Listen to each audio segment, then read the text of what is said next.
The gunshot split the morning air like thunder, sending birds scattering from the cottonwoods along the creek. Olivia Sinclair ducked instinctively behind the mercantile porch column, her heart hammering against her corset as the echo rolled through the dusty main street of Abiquiu, New Mexico territory. The year was 1878, and she was beginning to wonder if her journey west had been a terrible mistake. "Get down, miss." A strong hand caught her arm, pulling her to safety as another shot rang out. Olivia found herself pressed against rough wooden planks, a tall stranger's body partially shielding her own. His scent leather, sage, and horse filled her senses as she struggled to control her breathing. "Are you hurt?" His voice was deep, concerned. "No, I'm fine," she managed, straightening her skirts as the commotion down the street drew the man's attention away. A drunken miner and a gambler were being separated by the town marshal, their dispute evidently settled with only property damage and wounded pride. "Thomas Jacobs," the man said, touching the brim of his hat as he stood. "Folks call me Tucker." Olivia studied him properly, now tall and broad-shouldered with sun-bronzed skin that spoke of years under the western sky. His eyes, a startling blue against his weathered face, held a quiet intensity that made her momentarily forget her manners. "Olivia Sinclair," she replied, accepting his offered hand to help her stand. "Recently of Boston." A smile tugged at the corner of his mouth. "Boston? You're a long way from home, Miss Sinclair." "Yes," she agreed, brushing dust from her traveling dress. "I've come to teach at the new school." Tucker's expression shifted, something like respect mingling with curiosity. "Brave woman. Most Easterners don't last a season out here." "I'm not most Easterners, Mr. Jacobs." His eyes crinkled at the corners. "That remains to be seen, Miss Sinclair." The marshal's voice boomed down the street, ending their exchange. "Everything's under control, folks. Go about your business." "Well," Tucker said, stepping back, "welcome to Abiquiu. Not always this exciting, I promise." As he turned to leave, Olivia called after him, "Mr. Jacobs." "Thank you for your assistance." He tipped his hat again, a gesture so quintessentially Western that Olivia almost smiled despite her lingering shock. "Madam." She watched him mount a sturdy chestnut gelding, his movements fluid and confident. Something about Thomas Jacobs intrigued her, but Olivia quickly dismissed the thought. She had come west to establish herself, not to be distracted by a handsome cowboy, no matter how gallantly he might come to a lady's rescue. Gathering her composure, Olivia continued toward the schoolhouse where she was to meet the town council.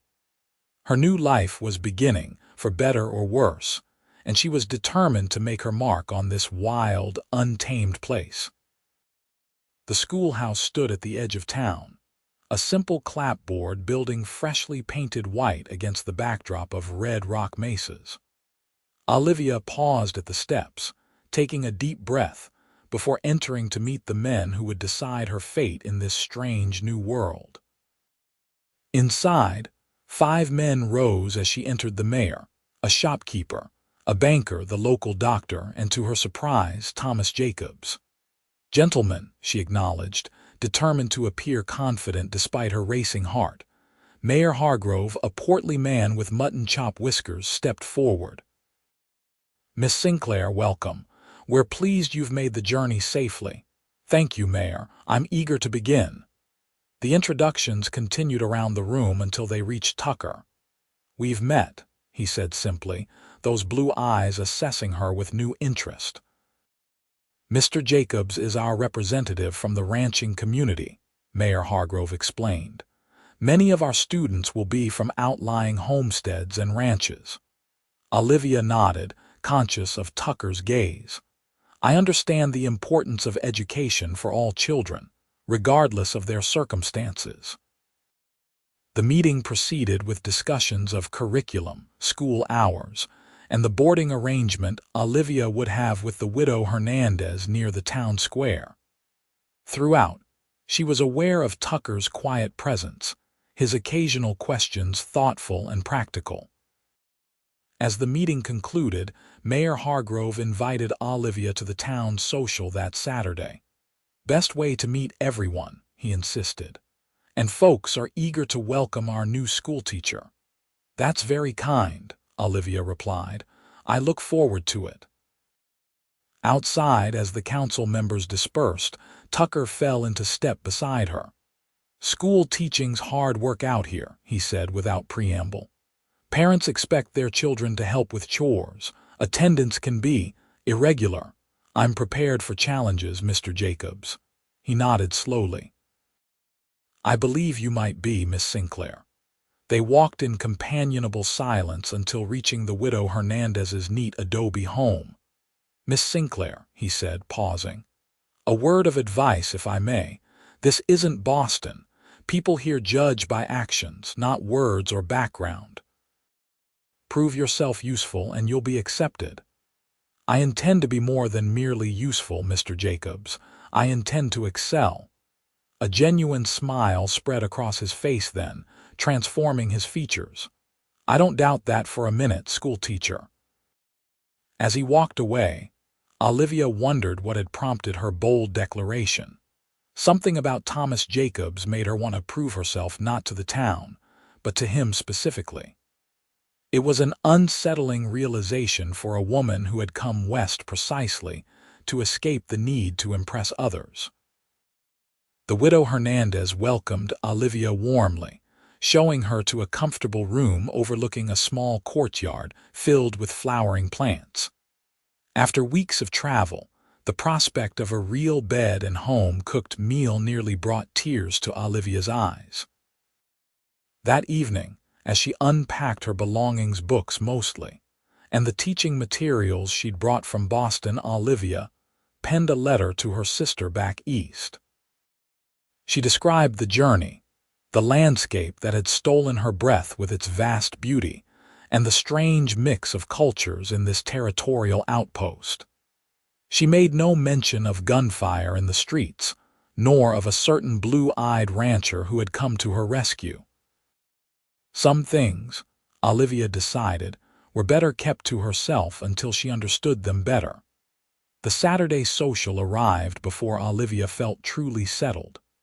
The widow Hernandez had helped her refresh her best dress, a dark blue silk that Olivia feared was still too formal for the occasion. Sure enough, as they entered the community hall, she noted the simpler calicos and cottons worn by most women. "You look lovely," Mrs. Hernandez assured her. "It is good for them to see refinement." The hall was decorated with paper lanterns and wildflowers. A small group of musicians tuned instruments in one corner while townspeople circulated, the buzz of conversation punctuated by laughter. Mayor Hargrove intercepted them immediately. "Miss Sinclair, allow me to introduce you around."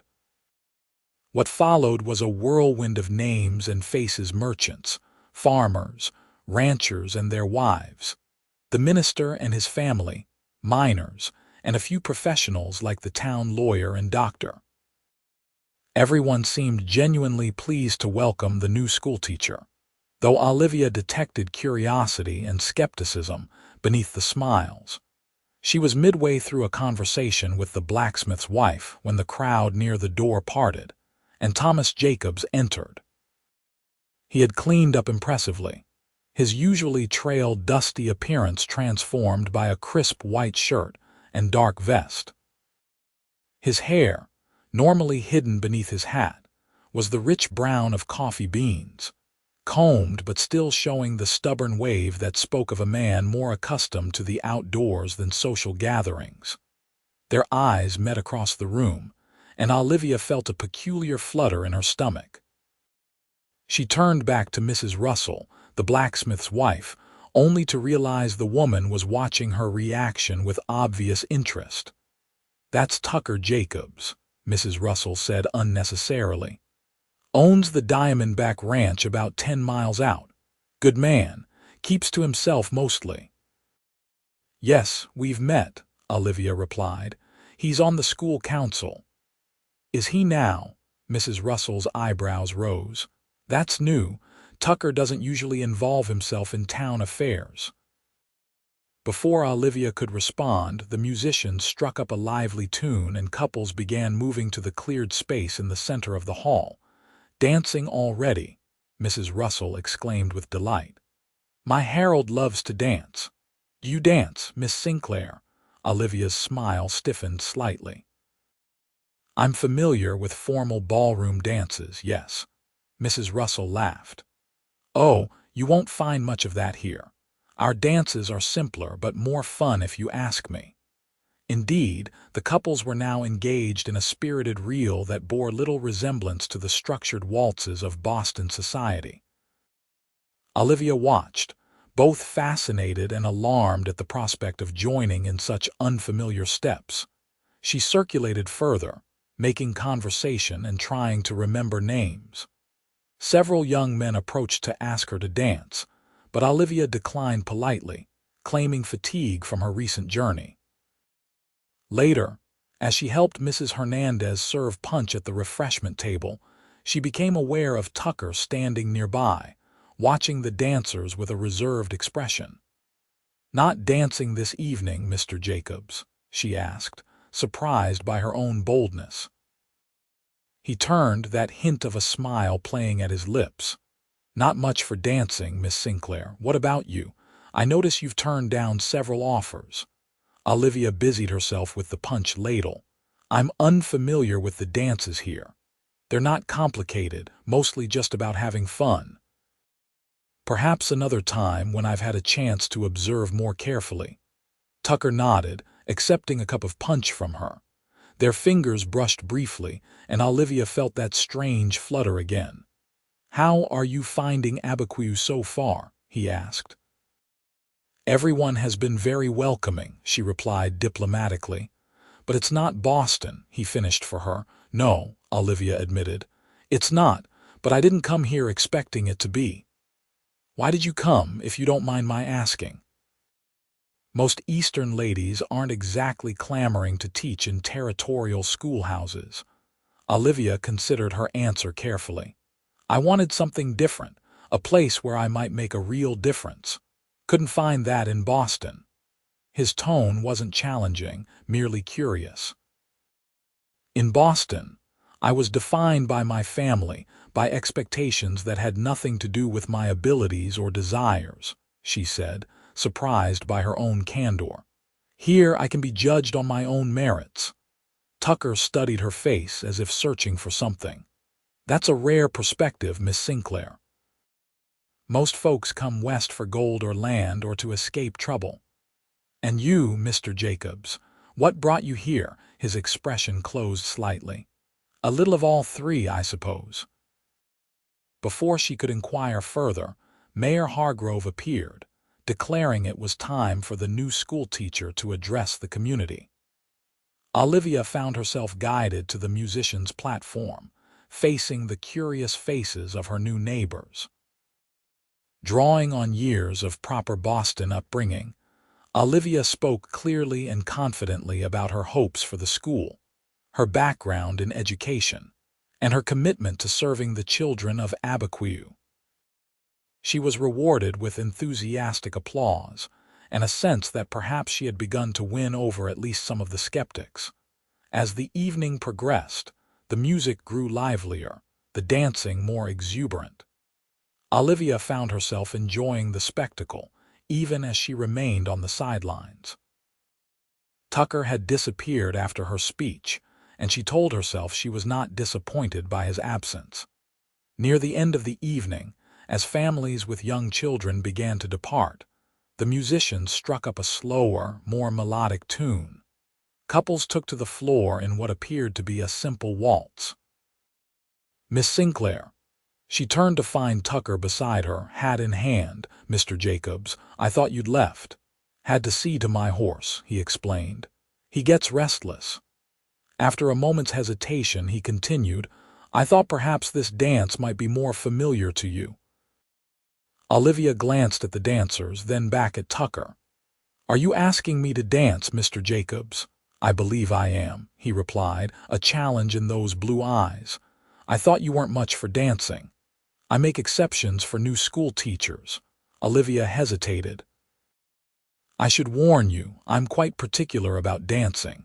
My dance instructor in Boston was terribly strict. Tucker extended his hand.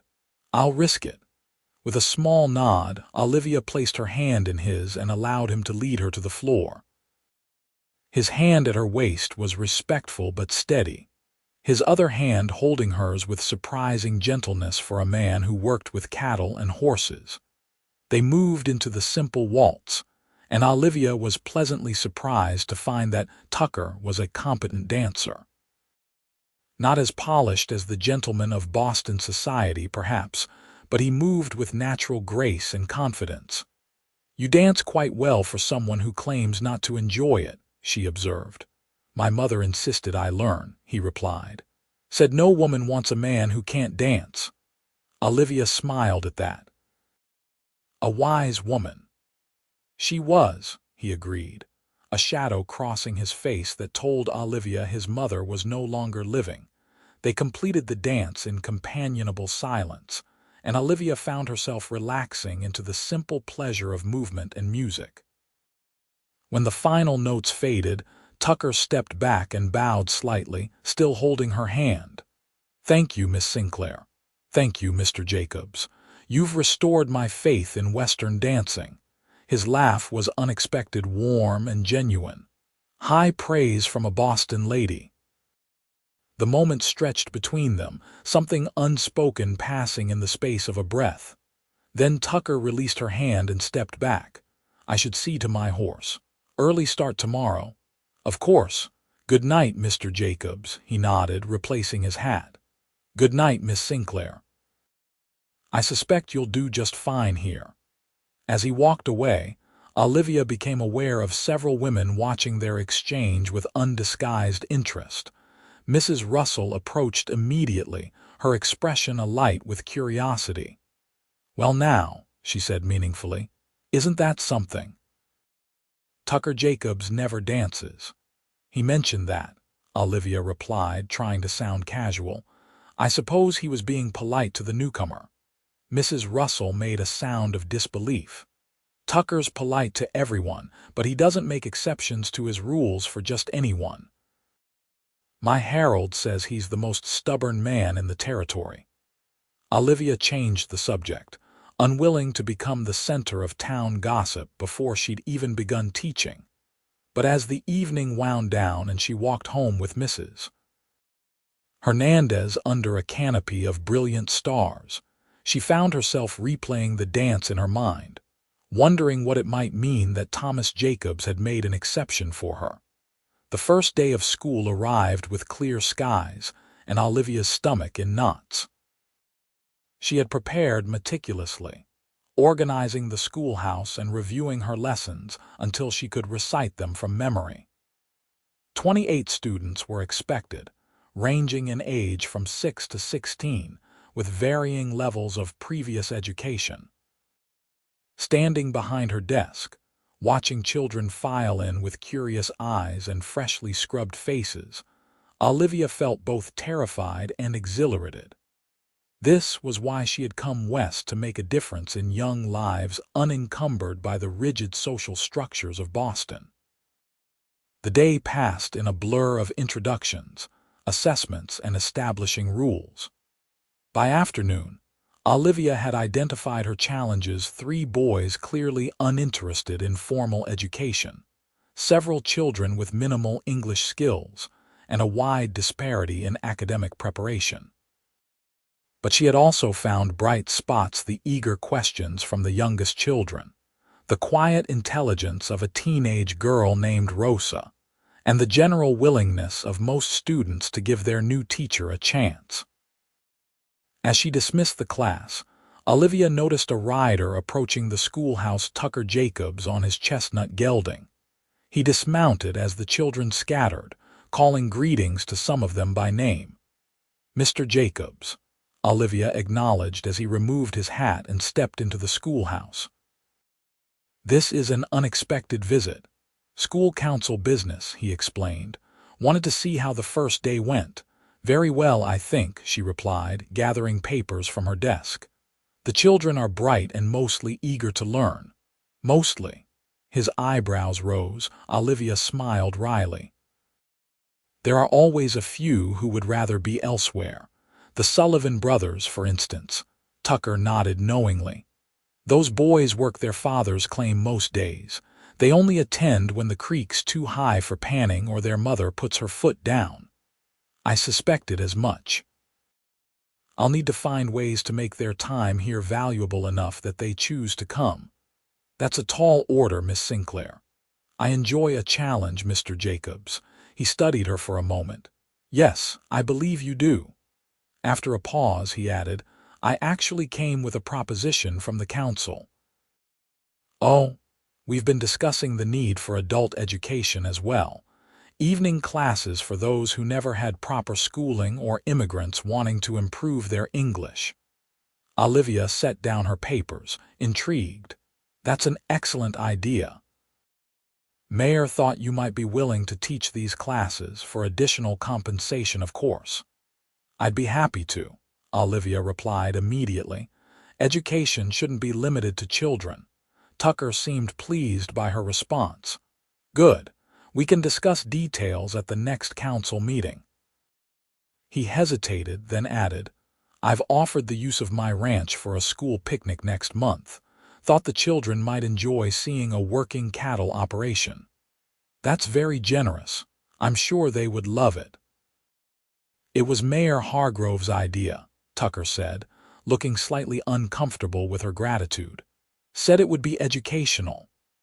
And will you be providing the tour personally, Mr. Jacobs? Something like mischief flickered in his eyes. Planning to, unless you object to my educational qualifications. I would never question an expert in his field, Olivia replied, enjoying their verbal sparring more than she should. Tucker replaced his hat, a smile playing at the corners of his mouth. Good day, Miss Sinclair. I look forward to hearing more about your progress with the Sullivan boys. Good day, Mr. Jacobs. Thank you for your support of education. After he left, Olivia sat at her desk for several minutes, contemplating their conversation. Something was happening between them, a connection that both thrilled and unsettled her. She had not come west looking for romance, quite the opposite. After breaking her engagement to a suitable but stifling Boston lawyer, Olivia had sworn to focus solely on her teaching career. Yet there was something about Thomas Jacobs that intrigued her, his quiet confidence, his unexpected depth, the way his eyes seemed to see beyond her careful composure. It was dangerous territory, and Olivia reminded herself firmly that her priority must be establishing herself as a respected educator, not indulging in romantic notions about a cowboy, no matter how compelling. The weeks that followed fell into a pattern. Olivia taught during the day, held adult classes 3 evenings a week, and slowly integrated herself into community life. She joined the Ladies' Aid Society, attended church socials, and volunteered at community events. Gradually, she felt the town's initial wariness giving way to acceptance. Tucker Jacobs remained a peripheral but persistent presence in her life. He attended council meetings, occasionally stopped by the schoolhouse with books or supplies for the students, and sometimes crossed her path in town. Each encounter left Olivia more confused about her feelings, especially when she caught him watching her with an intensity that suggested she wasn't alone in her confusion. The planned school picnic at the Diamondback Ranch became the talk of the town. Parents volunteered food and transportation. Children buzzed with excitement, and even the Sullivan boys began attending school more regularly in anticipation of the event. The morning of the picnic dawned clear and mild, a perfect early autumn day. Olivia rode in a wagon with Mrs. Hernandez and several students, her stomach fluttering with anticipation that had little to do with the bumpy road and everything to do with the prospect of seeing Tucker's home. The Diamondback Ranch sprawled across rolling grassland backed by rugged mesas. The main house, larger than Olivia had expected, was built of adobe and timber, with a wide porch wrapping around two sides. Outbuildings, corrals, and a bunkhouse completed the compound, all meticulously maintained. Tucker greeted the arriving wagons personally, dressed in his usual work clothes but with a freshly shaved face and damp hair that suggested he'd made an effort for the occasion. His eyes found Olivia immediately, a smile breaking across his features that sent a wave of warmth through her. "Welcome to Diamondback," he called as men helped women and children from the wagons. "We're honored to host the school today." Olivia approached him, extending her hand. "Thank you for having us, Mr. Jacobs. The children have talked of nothing else for weeks." He clasped her hand briefly, his calloused palm warm against her skin. "I hope we live up to expectations." Leaning closer, he added in a lower voice, "And it's Tucker, please, at least for today." "Then you must call me Olivia," she replied, surprising herself. His smile deepened. "Olivia," he repeated, as if testing the sound of it. "I'll do my best to remember." The day unfolded in a whirlwind of activity. Tucker led tours of the ranch operations, explaining cattle breeding, horsemanship, and the seasonal rhythms of ranching life. His ranch hands demonstrated roping and riding skills that left the children wide-eyed with admiration. A hearty lunch was served on tables set up beneath cottonwood trees, followed by games organized by Olivia and some of the parents. Throughout it all, Olivia found her gaze repeatedly drawn to Tucker. He moved through the day with easy confidence, patient with children's endless questions, respectful with parents, and occasionally catching her eye across the busy ranch yard with a look that made her heart skip. Late in the afternoon, as families began packing up to return to town, Tucker approached Olivia as she helped collect schoolbooks and papers. "Would you stay a bit longer?" he asked quietly. "I'd like to show you something." Olivia hesitated, aware of Mrs. Hernandez watching them with poorly concealed interest. "I should help with the children, they're well supervised," Tucker interrupted, "and it's not far, half an hour at most." After a moment's consideration, Olivia nodded. "Very well. Let me tell Mrs. Hernandez." The widow's knowing smile as Olivia explained the delay made her blush, but Mrs. Hernandez merely patted her hand and promised to see that everything was properly packed up. Tucker had saddled 2 horses while Olivia was speaking with Mrs. Hernandez. He helped her mount a gentle mare, then swung easily into his own saddle. "This way," he said, leading them away from the ranch buildings and toward a creek lined with cottonwoods and willows. They rode in companionable silence, the only sounds the creak of saddle leather and the gentle clop of hooves on the packed earth. The late afternoon light gilded the landscape in gold and amber, casting long shadows across the rolling terrain. After about 10 minutes, they crested a small rise, and Olivia gasped at the vista that opened before them. A hidden valley spread below, carpeted with wildflowers in purple, yellow, and white. A small waterfall spilled into a clear pool at one end, the sound carrying faintly on the breeze. "It's beautiful," she breathed, reining her horse to a stop beside Tucker's. "My favorite place on the ranch," he said, watching her face. "Not many people know about it." Olivia looked at him, suddenly understanding the significance of his bringing her here. "Thank you for sharing it with me." Tucker dismounted and helped Olivia down, his hands lingering at her waist a moment longer than necessary. They walked to the edge of the pool, where a fallen log provided a natural bench. "I found this place my first week here," Tucker said as they sat. "Was running from a lot of things back then. This valley felt like, I don't know, like a promise that things could be good again." "How long ago was that?" Olivia asked softly. 12 years. Came west after the war, needed open spaces and clean air after what I'd seen. Olivia nodded, understanding, filling in the gaps of his sparse words. Were you very young when you fought? 17 when I enlisted. 21 when it ended. Felt 100 years older.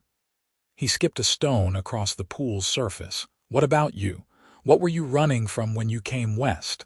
Olivia smiled ruefully. Is it that obvious? People come west for opportunity or to escape something, sometimes both. She considered her answer carefully. I was engaged in Boston, to a man my parents approved of, respectable, successful, exactly what a proper Boston girl should want. But not what you wanted, Tucker guessed. No. Frederick was controlling. Everything had to be just so. My opinions, my interests, even my friendships, he had definite ideas about all of it. Olivia sighed, surprised at how easily she was sharing this with Tucker. Breaking the engagement scandalized my family. Coming west was partly to give them time to forgive me, partly to prove I could make my own way. Sounds like you made the right choice, Tucker said. Sometimes I wonder, Olivia admitted. Teaching here is rewarding, but I'm still not certain I belong. Tucker turned to face her fully. Where do you think you belong, Olivia? The question hung between them, weighted with meaning beyond the simple words. Olivia found herself studying his face, the lines etched by sun and wind, the quiet strength in his jaw, the unexpected gentleness in his eyes. I'm still figuring that out, she said finally. Tucker nodded, accepting her answer without pressing. For what it's worth, I think you're doing just fine here. The children adore you. The town respects you. That's not easy to earn. Thank you. That means a great deal, especially coming from you. From me. His eyebrows rose. Why's that? Olivia felt her cheeks warm. Because you don't strike me as a man who gives praise lightly. A slow smile spread across his face. You've been paying attention. Perhaps I have. The moment stretched between them, filled with unspoken possibilities. Tucker's gaze dropped briefly to her lips, and Olivia felt her breath catch. Then, with visible restraint, he stood and offered his hand. We should head back. Don't want folks talking. Olivia accepted his hand, disappointed yet relieved at his propriety. You're right, of course. The ride back was quiet, each lost in their own thoughts. As they approached the ranch, the last wagon was preparing to depart. Mrs. Hernandez waved, her expression curious but discreet as Tucker helped Olivia dismount. Thank you for today, Olivia said. The children learned a great deal. It was my pleasure, Tucker replied. He hesitated, then added, there's a harvest dance next month. I'd be honored if you'd save a dance for me. I will, Olivia promised, her heart suddenly light. Though I should warn you, I'm quite particular about my dancing partners. Tucker's smile lit his eyes. I'll remember that. As the wagon pulled away, Olivia found herself looking back at the figure of Thomas Jacobs standing in the yard of his ranch, watching until they disappeared around a bend in the road. Mrs. Hernandez patted Olivia's hand knowingly. He is a good man, that Tucker Jacobs, not like most cowboys. I'm not looking for any kind of cowboy, Mrs. Hernandez, Olivia protested weakly. The widow's knowing smile said more than words ever could. October brought cooler temperatures, brilliant foliage, and increasing anticipation for the harvest dance. Olivia threw herself into her teaching, developing new methods to engage her more reluctant students and expanding the evening classes to include practical mathematics for ranch accounts and business correspondence.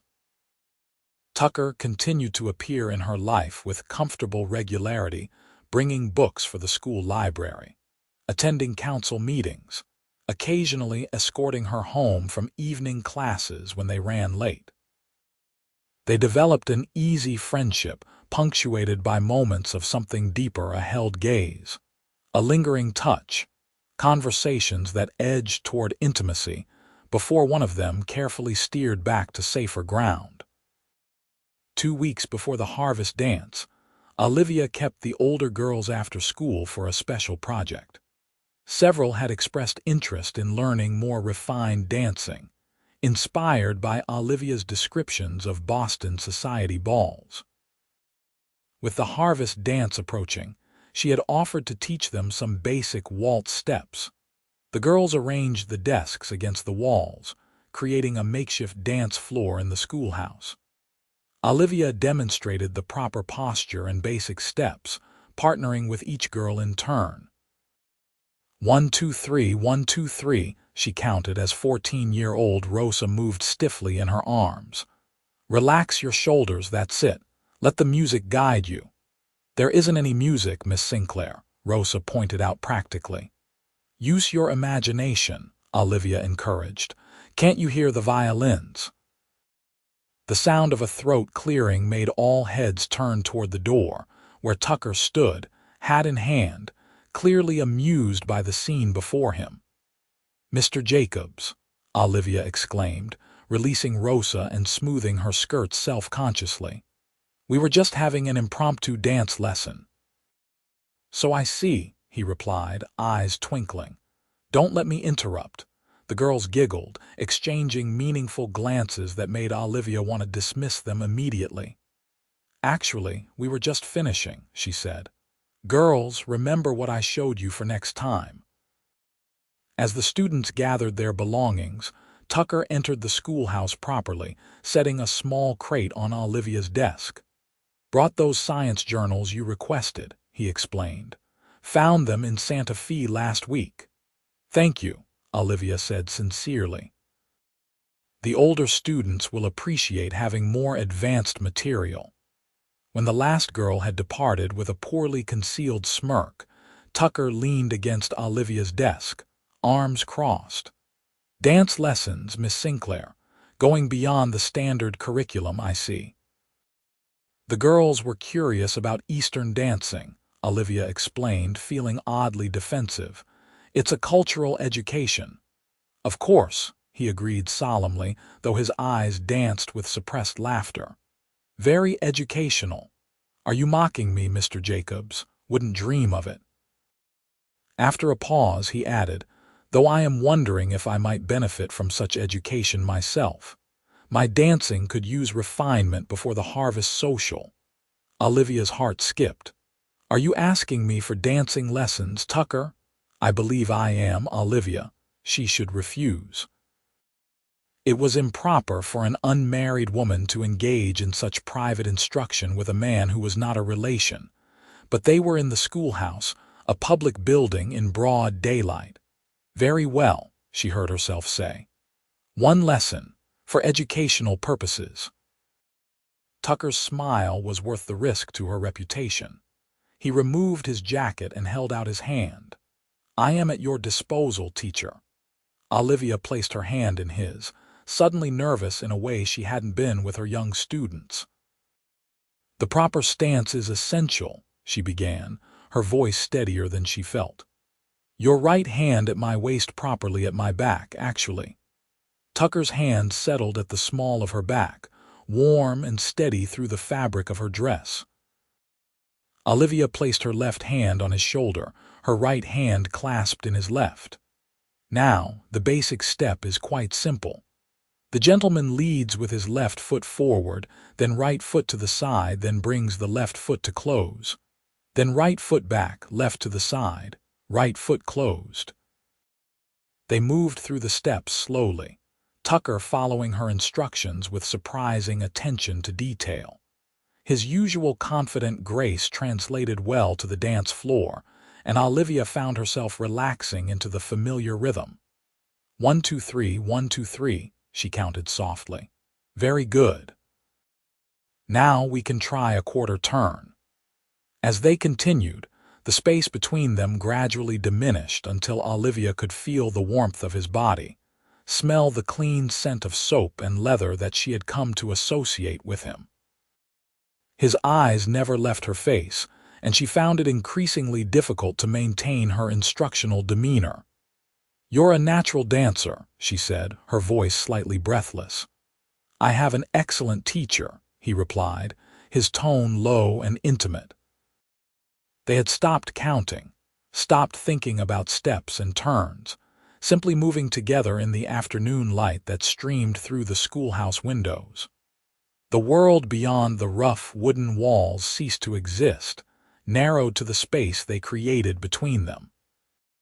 Tucker's hand at her back drew her imperceptibly closer. "Olivia," he murmured, his voice rough with emotion.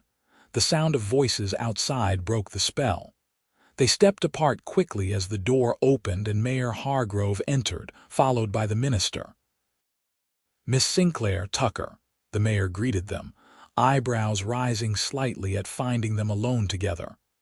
"Hope we're not interrupting." "Not at all," Olivia replied quickly, moving to her desk. "Mr. Jacobs just brought some scientific journals for the school. And Miss Sinclair was kind enough to offer some dancing advice for the Harvest Social," Tucker added smoothly. "Wouldn't want to embarrass myself in front of the whole town." The minister nodded approvingly. "Very thoughtful of you, Miss Sinclair." Tucker's contribution to the community deserves recognition, and participation in social events is part of that. Olivia breathed a silent sigh of relief at the minister's innocent interpretation. "Exactly my thinking, Reverend." The men had come to discuss the use of the schoolhouse for a town meeting the following week, and the conversation turned to practical matters. Throughout the discussion, Olivia was acutely aware of Tucker's presence, the memory of their dance lingering like a physical touch. When the meeting concluded, Tucker departed with the other men, tipping his hat to Olivia with a look that promised their conversation wasn't over. She remained at her desk for several minutes after they left, trying to calm her racing heart and make sense of what had happened or nearly happened between them. One thing was clear. Thomas Jacobs was becoming far more important to her than was wise for a woman determined to maintain her independence. The question was whether she had the strength to keep her distance or the courage to risk her heart again. The night of the harvest dance arrived with perfect autumn, weather cool enough for dancing to be comfortable, but not so cold as to discourage attendance. The community hall had been transformed with autumn decorations, dried corn stalks, pumpkins, and gourds arranged artfully around the room, paper lanterns casting a warm glow over the gathering. Olivia had spent more time than she cared to admit preparing for the evening. Her green silk dress, her second best from Boston, carefully packed away for special occasions, complemented her auburn hair, which she had arranged in an elegant but not overly formal style. Mrs. Hernandez had pronounced her beautifully appropriate before they left the house. The hall was already crowded when they arrived, the music in full swing and the dance floor filled with couples. Olivia greeted her students and their parents, accepted compliments on her appearance graciously, and tried not to search the room too obviously for Tucker. He found her instead, appearing at her side as she helped serve cider at the refreshment table. "Miss Sinclair," he greeted her formally, though his eyes conveyed a more intimate message. "You look lovely this evening." "Thank you, Mr. Jacobs," she replied, equally formal. "You clean up rather well yourself." He did indeed. His dark suit was well tailored, his shirt crisp white, his normally unruly hair tamed into submission. Only the slight tan line where his hat usually sat and the weather-roughened hands revealed the cowboy beneath the gentleman's attire. "I believe you promised me a dance," Tucker said, offering his hand as the musicians began a waltz. "I believe I did," Olivia agreed, setting down the cider ladle and placing her hand in his. As they took their places among the other couples, Olivia was conscious of curious eyes upon them. Tucker Jacobs dancing once with the schoolteacher at her welcome social might be dismissed as politeness. Choosing her as his first partner at the harvest dance was a clear statement of interest that the town gossips would not miss. "People are watching," she murmured as they began to move to the music. "Let them," Tucker replied, unconcerned. "I'm not dancing with you for their benefit." His confidence steadied her nerves, and Olivia surrendered to the simple pleasure of being in his arms again. They moved together as if they had been dancing partners for years, finding a natural harmony that required no thought or effort. "You've been practicing," she observed, noting his improved technique. A smile tugged at his mouth. "Had a good teacher, Latterer. Just honest." As they circled the floor, Olivia found herself relaxing into the moment, enjoying the warmth of his hand at her back, the subtle pressure that guided her through turns, the way his eyes never left hers. "I've been thinking about our lesson," Tucker said, his voice low enough that only she could hear. "Have you? About what might have happened if the mayor hadn't interrupted." Olivia felt heat rise to her cheeks. "Mr. Jacobs, that's hardly appropriate conversation for a public dance." "When would be appropriate then?" he challenged gently. "Because I find myself thinking about it constantly, and I'd like to know if you're thinking about it too." The directness of his question took her breath away. Proper Boston etiquette provided no guidance for responding to such honesty. In the end, Olivia chose truth over propriety. "Yes," she admitted softly, "I've thought about it." The satisfaction in his eyes made her heart race. "Good," he said simply. "That's very good." The music ended before Olivia could formulate a response. Tucker led her from the floor, his hand at the small of her back sending warmth through her body despite the proper distance between them. "May I bring you some refreshment?" he asked as they reached the edge of the dance floor. "Yes, thank you," Olivia replied, grateful for the moment to compose herself. As Tucker moved toward the refreshment table, Mrs. Russell appeared at Olivia's side, her expression alight with curiosity. "My goodness, Miss Sinclair," she said without preamble. "You and Tucker Jacobs seem very comfortable together."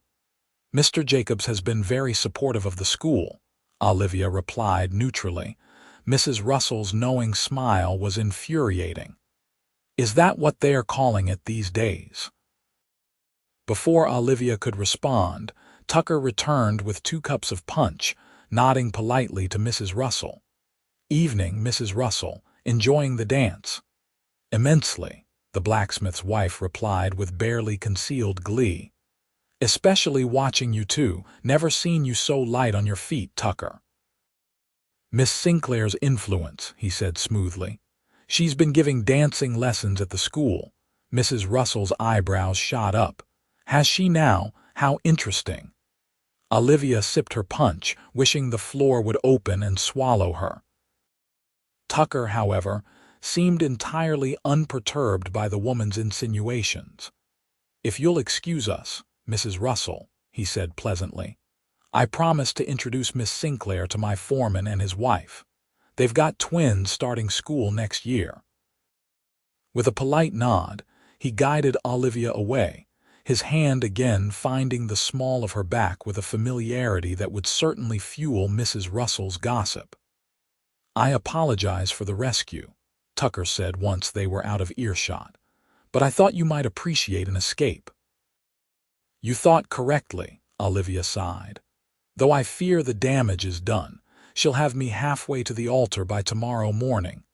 Tucker's expression grew serious. Would that be so terrible? The question hung between them, loaded with meaning. Olivia stared at him, trying to determine if he was teasing or sincere. "Tucker, Miss Sinclair." Mayor Hargrove's booming voice interrupted whatever Olivia might have said. "There you are. Mrs. Hargrove has been looking everywhere for you. Something about the refreshments."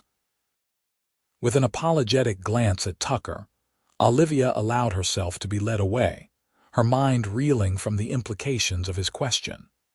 Had Thomas Jacobs just hinted at marriage, or was she reading too much into a casual comment, The remainder of the evening passed in a blur of social obligations. Olivia danced with the mayor, the doctor, and several fathers of her students.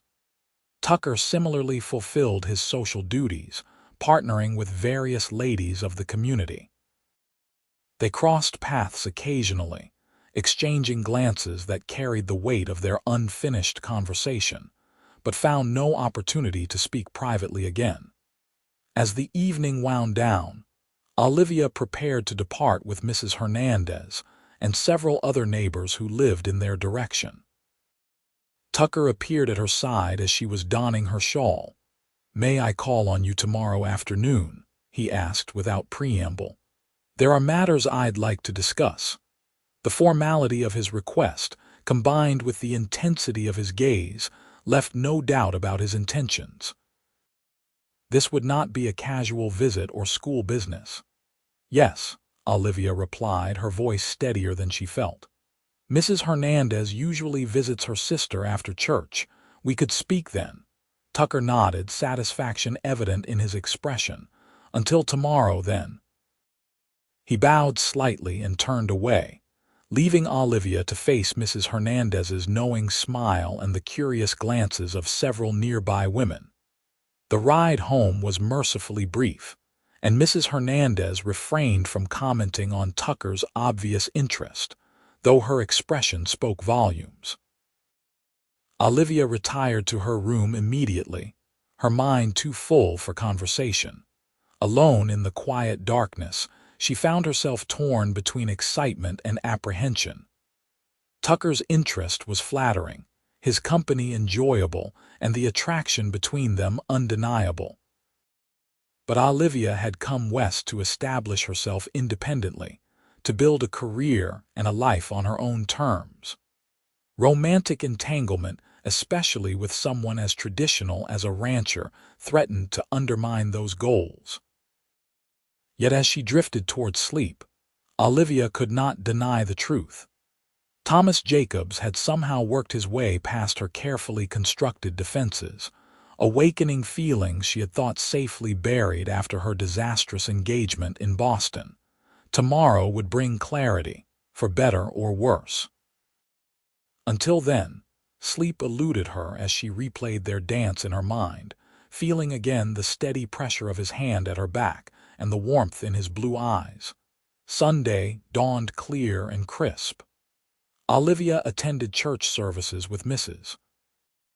Hernandez, trying to focus on Reverend Patterson's sermon despite her awareness of Tucker, seated with his ranch hands, several pews behind her. After the service, she exchanged greetings with parents and students in the churchyard, all the while conscious of Tucker's tall figure conversing with the mayor nearby. They acknowledged each other with polite nods, maintaining a proper distance that nonetheless crackled with unspoken tension. Olivia returned home with Mrs. Hernandez, helped prepare a light dinner, and then watched as the older woman departed for her weekly visit to her sister across town.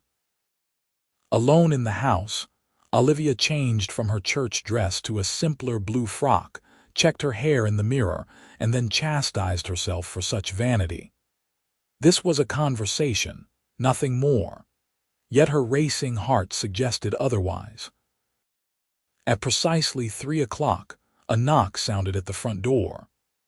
Olivia took a steadying breath and went to answer it, finding Tucker on the porch, hat in hand. He had also changed from his church clothes into clean but less formal attire: dark trousers, a blue shirt, and a vest that complemented his eyes. "Good afternoon, Tucker," she greeted him, proud of how normal her voice sounded. "Please come in." He stepped inside, his presence somehow making the modest parlor seem smaller. "Thank you for agreeing to see me, Olivia." "Of course. Would you like some tea?" "That would be nice, thank you." The familiar ritual of preparing tea gave Olivia a few minutes to compose herself in the kitchen. When she returned with the tray, Tucker was examining the small collection of books on Mrs. Hernandez's shelf. "You've brought quite a few books with you from Boston," he observed as she set down the tray. Books are old friends, Olivia replied, pouring the tea. I couldn't bear to leave them behind. Tucker accepted the cup she offered, their fingers brushing briefly. What else did you leave behind? The directness of the question was typical of him, but still caught Olivia off guard. Family, friends, security, she said after a moment. The comfort of familiar surroundings. And an unwanted fiancé, Tucker added. Yes, Olivia acknowledged, settling into a chair opposite him. Though that was a decision made before I chose to come west. Tucker nodded, sipping his tea before setting it aside. I want to be direct, Olivia. It's not my nature to talk around things. I've noticed that about you, she replied with a small smile. I find myself thinking about you, more than is proper for a school council member to think about the teacher. His gaze was steady, honest. I believe you may feel something similar, but I don't want to presume. Olivia's heart pounded in her chest. You're not presuming, she said softly. But Tucker, I came west to establish myself independently, to build something that's mine alone. I understand that, he said, leaning forward. And I admire it. It takes courage to leave everything familiar behind for an uncertain future. Then you understand why I'm cautious about romantic entanglements. Tucker nodded slowly. I do, but I'm not asking you to give up your independence or your teaching. I'm asking for the chance to court you properly, to see if what I feel, what I think we both feel, might grow into something worth building a life around. The sincerity in his voice touched Olivia deeply. This was not Frederick, with his plans to mold her into the perfect Boston wife. This was a man who saw her as she was and valued her for it. I would like that, she admitted, but there are practical considerations. The school board might not approve of a teacher being courted by one of its members. Let me worry about the board, Tucker said with a hint of a smile. Mayor Hargrove's been trying to marry me off for years. He'll likely throw a parade when he finds out I'm finally courting someone. Olivia couldn't help but laugh. Is that what you're doing, courting me? If you'll allow it, Tucker replied, his expression growing serious again. I'm not a perfect man, Olivia. I've got a stubborn streak a mile wide, and I've spent too many years alone to be entirely civilized. But I promise you this: I'll never ask you to be less than who you are. The simple promise, so different from anything Frederick had ever offered, brought unexpected tears to Olivia's eyes. That's the most romantic thing anyone has ever said to me. Tucker reached across the space between them, taking her hand in his. Is that a yes? Yes, Olivia replied, squeezing his hand. Yes, you may court me, Thomas Jacobs. His smile transformed his face, erasing years of solitude in an instant. Still holding her hand, he said, There's something I've wanted to do since our dancing lesson. Oh, Olivia's pulse quickened. May I kiss you, Olivia? Properly this time. Instead of answering, Olivia leaned forward, closing the distance between them in a gesture braver than any she had made since leaving Boston. Their lips met softly at first, a question and an answer in the same moment. Then Tucker's free hand came up to cradle her cheek, and the kiss deepened into something that swept away all remaining doubt. When they finally parted, both slightly breathless, Tucker rested his forehead against hers. I've been wanting to do that since the first time I saw you ducking behind that porch column during the gunfight. Olivia laughed softly. Not the most romantic first meeting. I don't know, he replied, brushing a strand of hair from her face. You looked mighty fine hiding from those bullets. Showed good sense. I'm glad I met your approval, she teased. Tucker's expression grew serious again. You've done more than that, Olivia Sinclair. You've made me hope for things I'd given up on. The simple honesty of his words touched her deeply. This was the difference between Tucker and Frederick, between the West and Boston. Here, there was no artifice, no games, only the truth between two people. The sound of the front door opening broke the moment. They moved apart as Mrs. Hernandez entered the parlor, her eyebrows rising at finding Tucker there. "Mr. Jacobs," she greeted him. "What a pleasant surprise."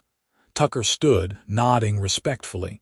"Mrs. Hernandez, I was just discussing some school matters with Miss Sinclair." The widow's knowing smile suggested she wasn't fooled in the slightest. "Of course, school matters are very important." "I should be going," Tucker said, reaching for his hat.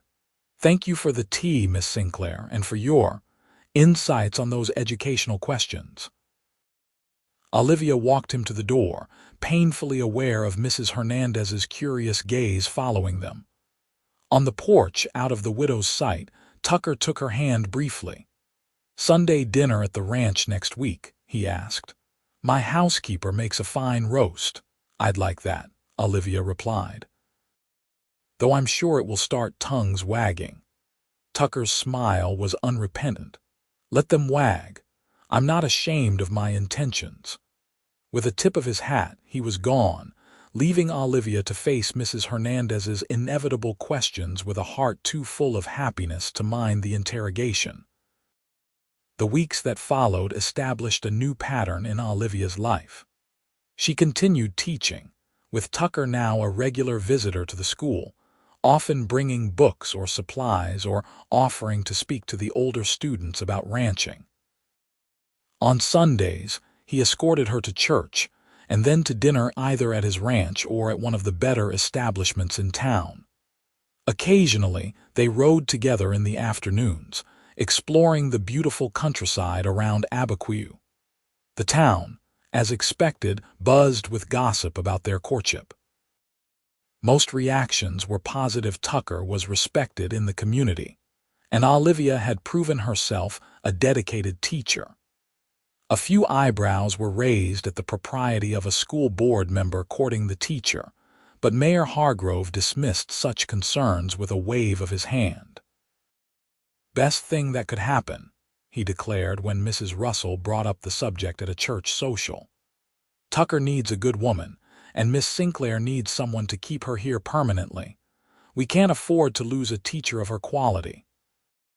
As autumn deepened toward winter, Olivia found herself settling into life in Abiquiu with increasing contentment. The challenges of teaching in a frontier school remained, but she discovered a deep satisfaction in the progress of her students, particularly those who had initially resisted education. Even the Sullivan boys were attending more regularly, especially after Tucker had a word with their father about the importance of mathematics and reading for successful mining operations. More surprising was Olivia's growing attachment to the land itself. The stark beauty of the New Mexico territory, so different from the manicured landscapes of New England, worked its way into her heart until she could hardly imagine returning east.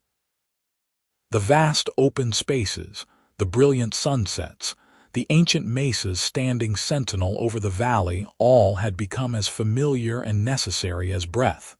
And then there was Tucker. Their courtship progressed with the same direct honesty that characterized everything about him. He made no attempt to hide his feelings or his intentions, treating Olivia with a respect that acknowledged her independence while making it clear he hoped for a shared future. For her part, Olivia found herself increasingly drawn to the quiet strength of the man, his integrity, and the gentle way he balanced allowing her freedom with offering protection when needed.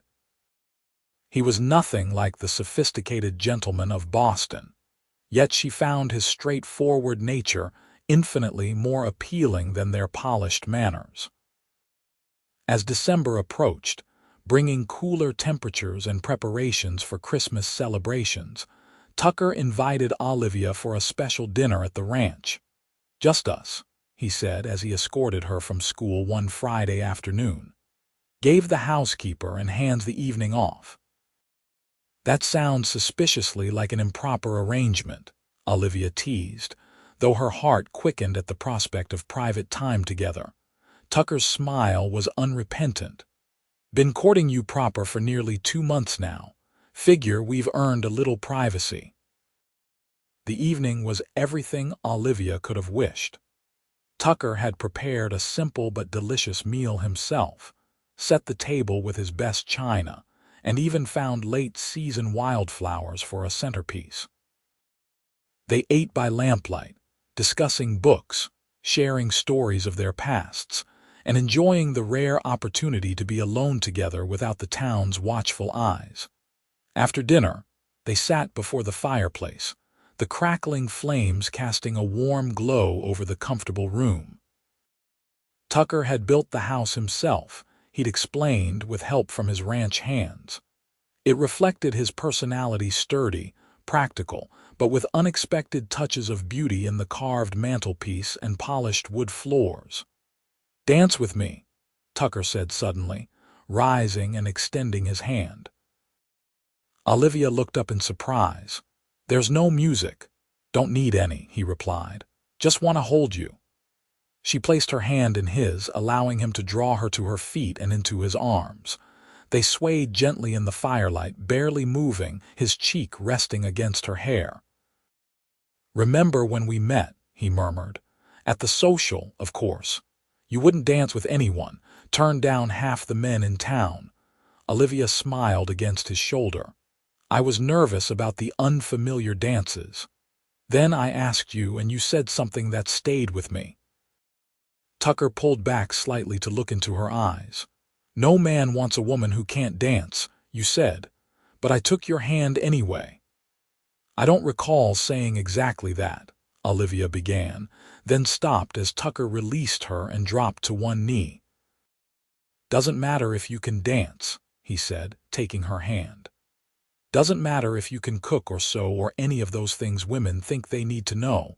What matters is you, your mind, your heart, your spirit.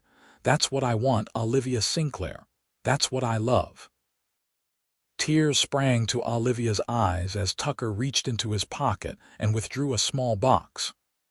"I had this made in Santa Fe," he continued, opening the box to reveal a delicate gold ring set with a single diamond. "It's not as fancy as what you might have had in Boston, but it's perfect," Olivia interrupted, her voice thick with emotion. Tucker took a deep breath. "I'm asking you to be my wife, Olivia, to build a life here with me. I promise to honor your independence, to support your teaching for as long as you want to continue, and to love you every day for the rest of our lives." Tears spilled down Olivia's cheeks as the full impact of his words washed over her. This man, this place, they had become everything to her, filling a space in her heart she hadn't realized was empty. "Yes," she whispered. "Yes, Tucker, I will marry you." His face lit with a joy that took her breath away. Rising to his feet, Tucker slipped the ring onto her finger, then gathered her into his arms for a kiss that sealed their promise more eloquently than words ever could. When they finally parted, Olivia rested her head against his chest, listening to the steady beat of his heart. "I came west to find independence," she mused. "I never expected to find love as well." Tucker's arms tightened around her. "Sometimes life gives us more than we knew to ask for." Standing there in the warm circle of his embrace, with the fire crackling and the vast New Mexico night surrounding them, Olivia knew he was right.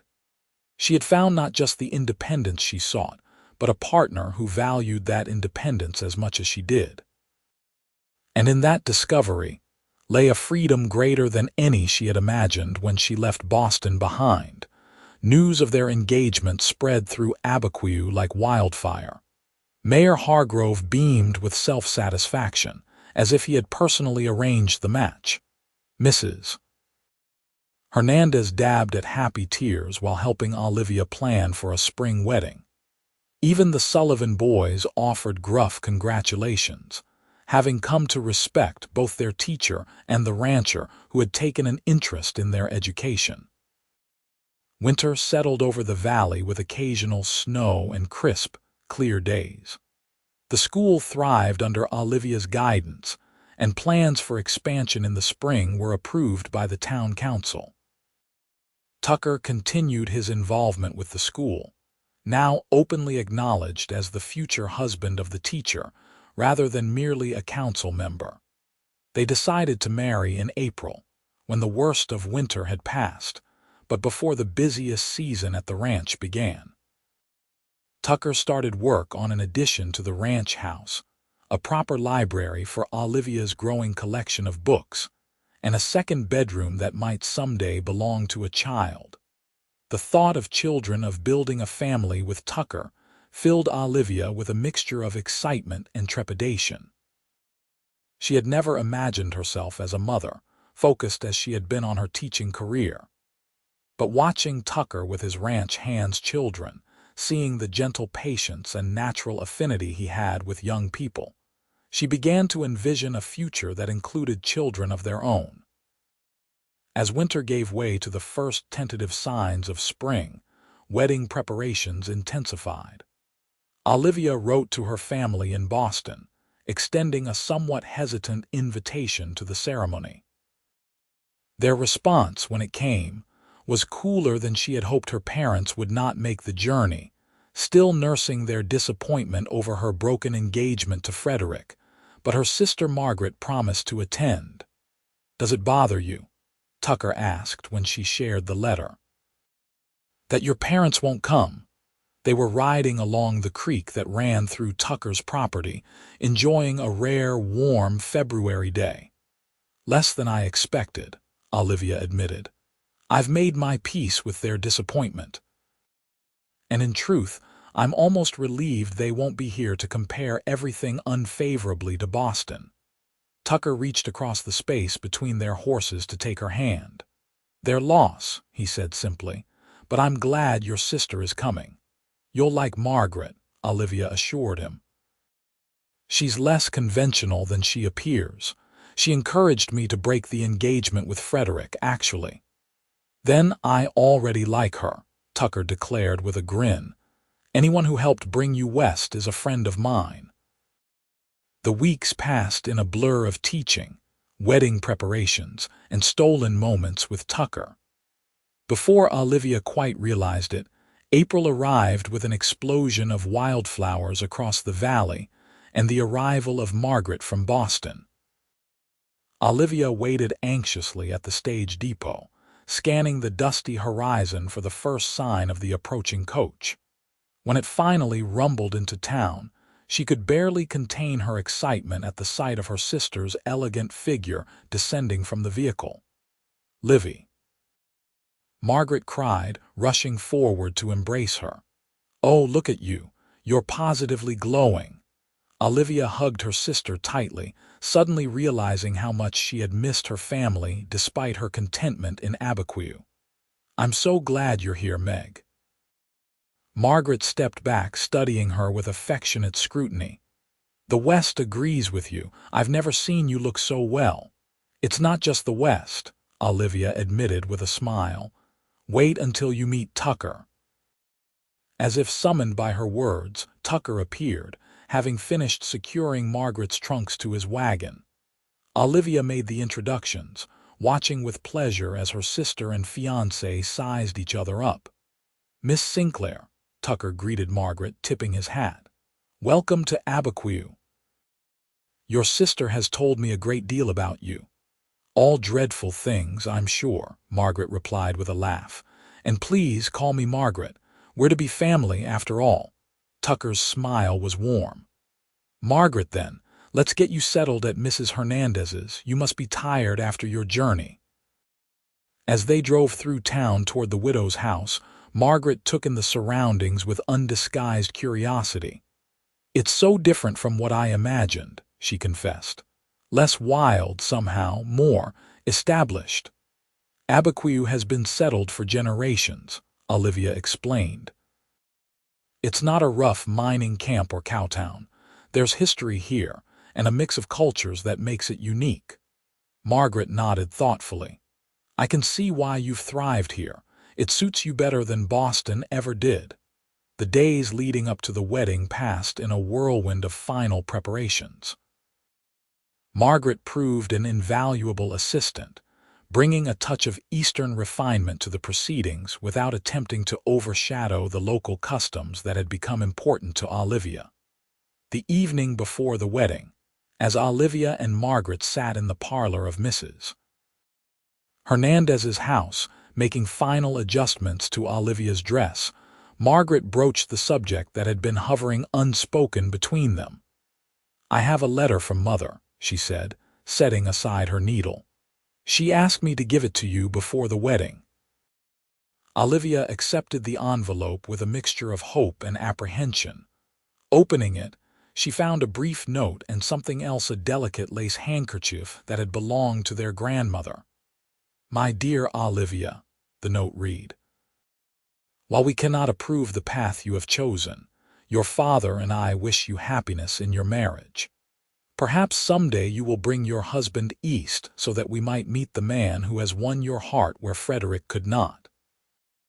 Until then, please accept this token as a reminder that whatever our differences, you remain our daughter. With love, Mother." Tears filled Olivia's eyes as she showed the note to Margaret, who squeezed her hand in understanding. "It's a beginning," her sister said gently. "They're trying in their way." "I know," Olivia replied, dabbing at her eyes with the precious handkerchief, "and I'm grateful. I just wish that they could see what I see," Margaret finished for her. "A woman who has found her place in the world and a man who cherishes her exactly as she is." Olivia hugged her sister fiercely. "Thank you for understanding, for coming all this way. I wouldn't have missed it," Margaret assured her. "Besides, I had to see for myself the cowboy who managed to capture my independent sister's heart." The wedding day dawned clear and perfect, the spring sun warming the land without the intense heat of summer. The ceremony was to be held in the church, followed by a celebration at the Diamondback Ranch that would include the entire town. Dressed in her wedding gown, simple by Boston standards, but the finest Abiquiu had seen in many years, Olivia waited in a small anteroom of the church with Margaret and Mrs. Hernandez, her heart racing with anticipation. "You look beautiful," Margaret said, adjusting the small wreath of wildflowers in Olivia's hair. "Truly a lovely bride," Mrs. Hernandez agreed, her eyes suspiciously bright. "Mr. Jacobs will be overcome." A knock at the door heralded the arrival of Mayor Hargrove, who had offered to escort Olivia down the aisle in her father's absence. "Ready, Miss Sinclair?" he asked, his usual booming voice softened with genuine emotion. "Church is full to bursting. Don't think there's a soul in Abiquiu not in attendance." Olivia took a deep breath, steadying herself. "I'm ready." The mayor offered his arm, puffing with importance at his role in the proceedings. Margaret preceded them, walking down the aisle to take her place as maid of honor. Then, as the small church organ began the wedding march, Mayor Hargrove led Olivia through the doors and into the sanctuary. The church was indeed full, the faces of friends and neighbors turning to watch her progress. But Olivia saw only one person, Tucker, standing at the altar beside Reverend Patterson, his expression transforming from nervous anticipation to undisguised awe as she appeared. He had never looked more handsome, dressed in a new black suit with a crisp white shirt and string tie. But it was the love in his eyes that took Olivia's breath away, the absolute certainty that she was making the right choice. Mayor Hargrove placed her hand in Tucker's when they reached the altar, and Olivia felt the slight tremor in his fingers that betrayed his emotion. They turned to face Reverend Patterson, but not before Tucker whispered, "You're beautiful," so softly that only she could hear. The ceremony was simple and heartfelt, the traditional vows taking on new meaning as they pledged themselves to one another before God and the community. When Tucker slipped the gold band onto her finger to join her engagement ring, his hands were steady, his voice clear and strong as he repeated the sacred promises. "I now pronounce you man and wife. Reverend Patterson declared, his benevolent smile encompassing both of them. "Mr. Jacobs, you may kiss your bride." Tucker's kiss was gentle but filled with promise, appropriate for a church setting yet conveying the depth of his feelings. When they turned to face the congregation as husband and wife, the applause was thunderous, a community celebrating not just a wedding but the union of two people who had come to represent the best of what Abiquiu could be. The celebration at the Diamondback Ranch continued well into the evening. Tables laden with food, a dance floor constructed specially for the occasion, and barrels of beer and cider ensured that no one went hungry, thirsty, or without entertainment.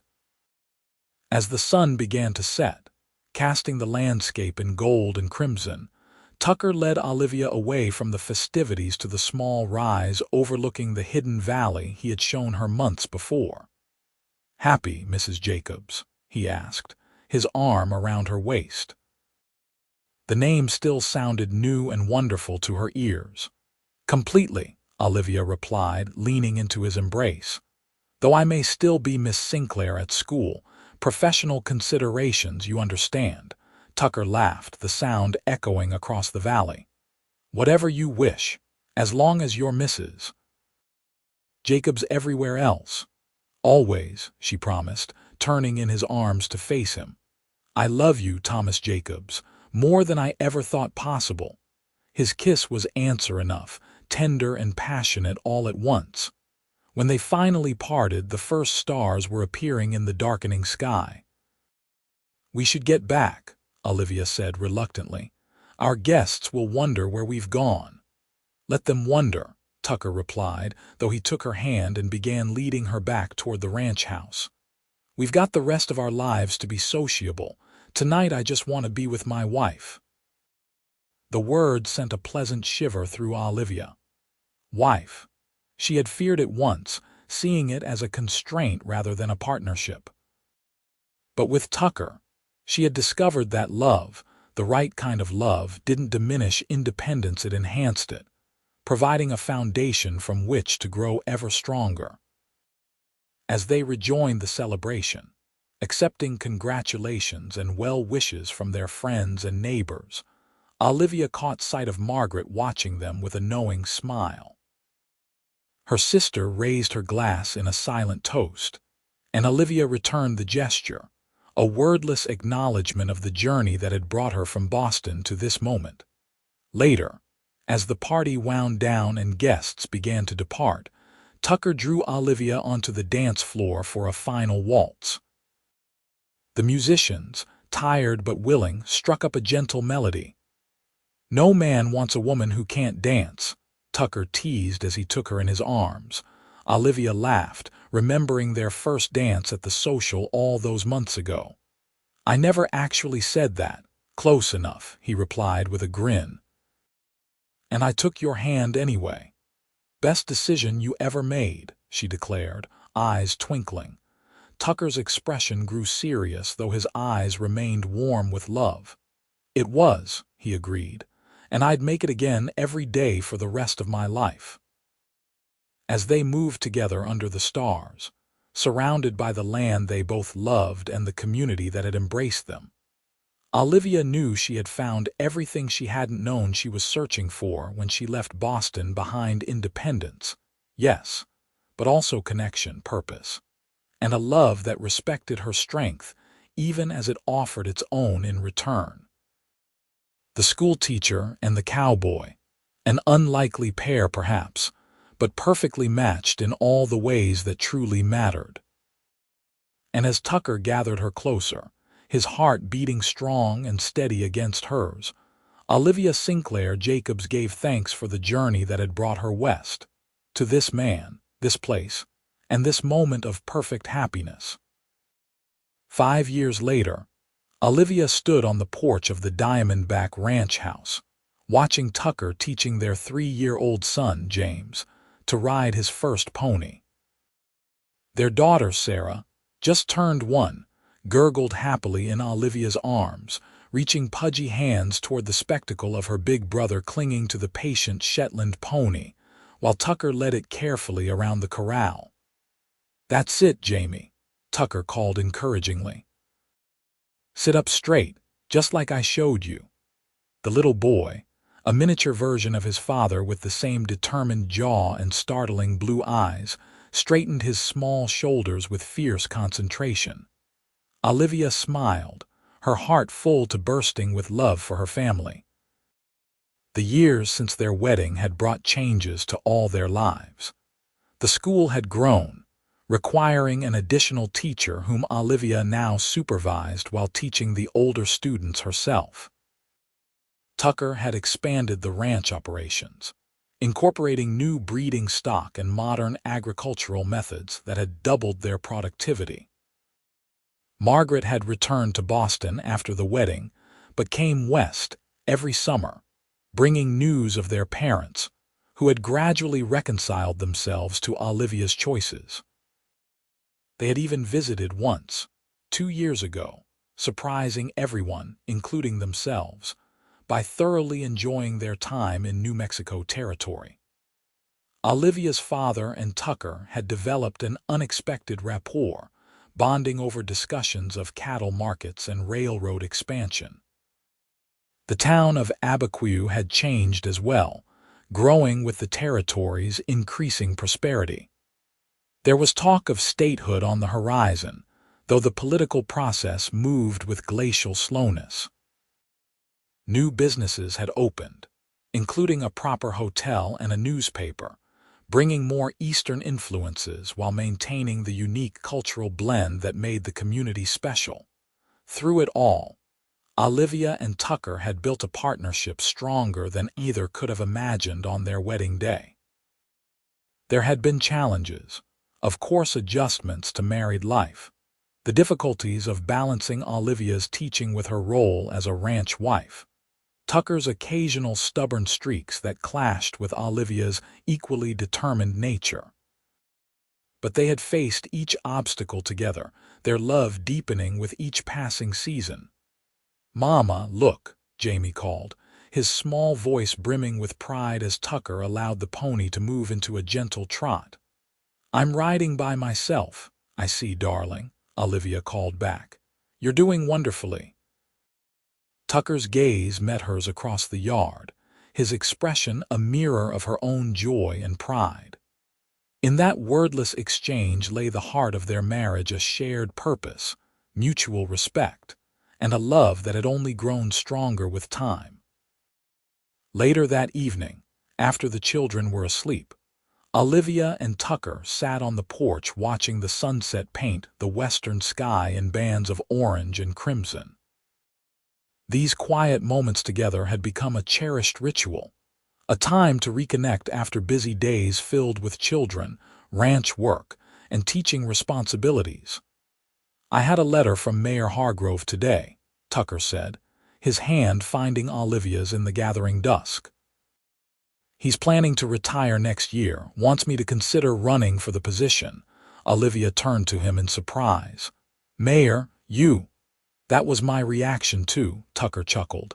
"Told him I'm a rancher, not a politician." "What did he say to that?" "Said that's exactly why I should do it. That the town needs someone with practical experience and good sense, not political ambitions."